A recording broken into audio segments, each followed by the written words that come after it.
মানে কপাল খারাপ থাকলে যা হয় আর কি। যাচ্ছিলাম গ্রামের বাড়িতে, যাতে যাতে সাইকেলের চেনটা পড়ে গেল। তো মেকারের দোকানের সামনেই এসে চেনটা পড়েছিল। তো চেনটা কয়েকদিন থেকে ঘন ঘন পড়ে যাচ্ছিল। তো আমি ভাবলাম যে এখানে টাইট করেই নিই। টাইট করার জন্য এখানে সাইকেলটা এনে দাঁড় করলাম।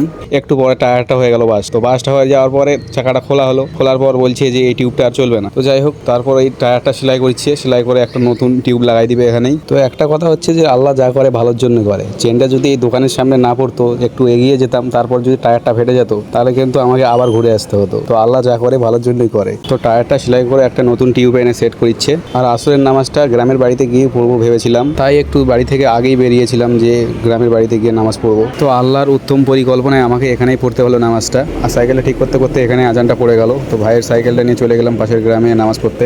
তো নামাজ পড়ে এসে দেখছি সাইকেল ঠিক হয়ে গেছে। তো এখন যাচ্ছি গ্রামের বাড়ির দিকে। তো ভাই আমাকে মাঝে মধ্যে টেনে টেনে নিয়ে যাচ্ছে, রোজা থেকে সাইকেল চালানোর ইচ্ছা করে না আমার আর। তো গ্রামের বাড়িতে কি করতে যাচ্ছিলাম এটা পরের ভিডিওতে দেখতে পাবেন। আর এইখানকার ভিউটা মাশাআল্লাহ সেই লাগিচ্ছে।